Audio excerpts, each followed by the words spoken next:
Fardosa, odi. Karibu sana dada yangu shangazi. Habari yako? Nzuri sana. Uko poa? Uko poa sana. Okay, so na mimi nimekuja kukutembelea. Na umeng'ara leo. Kabisa, asante sana. Unakumbuka coin mwenye alikupea juzi 300 rafiki yako? Nakumbuka coin yangu. Amenituma sasa leo na zawadi ya pesa pia. Amesema hakukuwa na mingi lakini at least usikae bure, sawa? Anakufanyia kazi, sawa? Ndio hii pesa.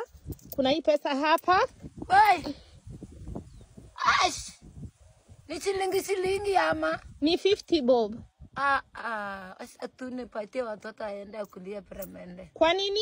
Kwani 50 sasa nafanya nini? Si ni pesa lakini. Nanunua nini sasa? Sinaweza nunua hata chumvi.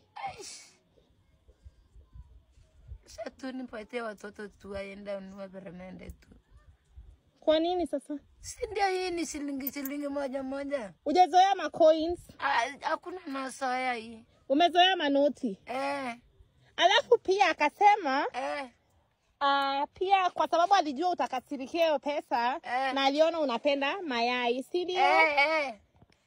Okay, so mayai yako coin amenunua iko hapo, mayai 30 hiyo. Asante sana, Mungu abariki, Mungu ajazi. Unaona ni mtu mzuri, amekumbuka mayai. Yuko hapi masiwa mala ile ya kusindikishia.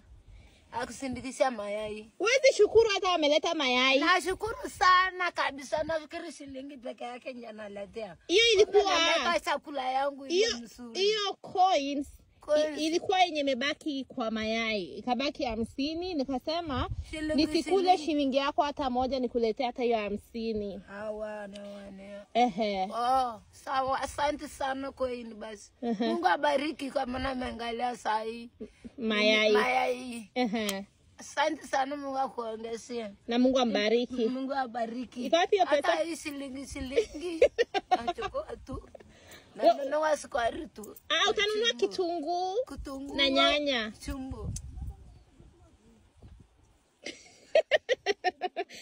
Okay, kwa heri, bye. Bye.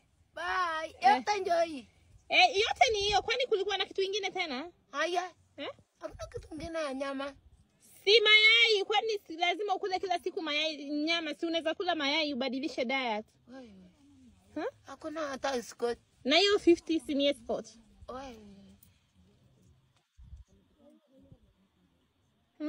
Sana piga hii na nini sasa? Hakuna hata maziwa mala na yogurt. Unaweza kula maziwa mala na mayai? Si ndio ni escort. Escort. Wewe pambana tu na hiyo. Bye. Bye.